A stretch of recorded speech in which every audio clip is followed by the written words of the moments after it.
The Curse of Oak Island. Disaster in the Money Pit area as a great flood hits the garden shaft. The Curse of Oak Island team found themselves battling nature and a possible flood tunnel booby trap as the garden shaft project hit a massive hurdle. Also, the guys learned wood has been detected in Aladdin's cave, suggesting more evidence of human-made structures in the underground cavern. Last night's show was episode 7 of season 11, named The Great Flood, and the moniker was not meant to be ironic.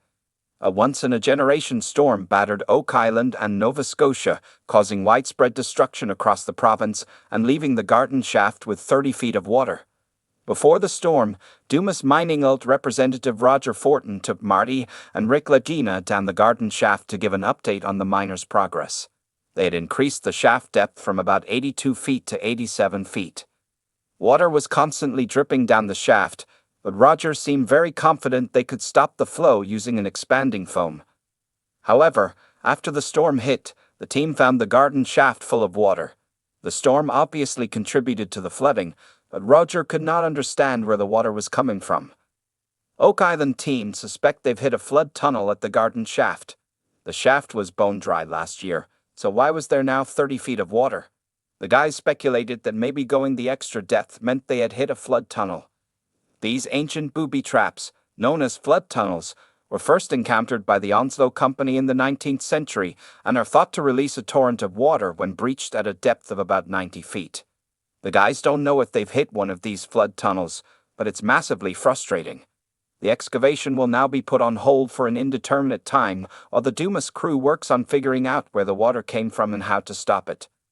On a positive note, if they have hit a flood tunnel/booby trap, it could mean they are close to finding something important.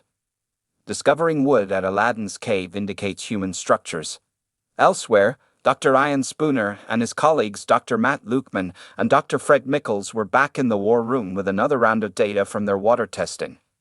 These guys have been uncovering traces of gold and silver in the water buried under the Money Pit area, and Matt has expanded the research to include organic materials such as wood. Matt told the team that he found traces of wood in the water of Aladdin's cave. The cavern the guys have been probing at about 150 to 160 feet below the Money Pit area. Anne explained that there was no natural reason for wood to be found there, so its presence likely indicated human-made structures were placed down there. The guys have been trying to ascertain if the cavern is natural or human-made, and so far, they've been unable to find conclusive evidence either way. Last night, they put another high-definition camera down into the cavern, and there was great excitement when they spotted what looked like a metal bolt. Unfortunately, so much sediment was floating about that it was hard to get a clear image. Most of the guys were enthusiastic about the images, but there was evident disappointment etched on Marty's face as he had likely been hoping to see actual treasure. This was a frustrating episode for the Fellowship of the Dig, as multiple problems seemingly hampered them. Don't expect them to give up any time soon, though. They will keep striving.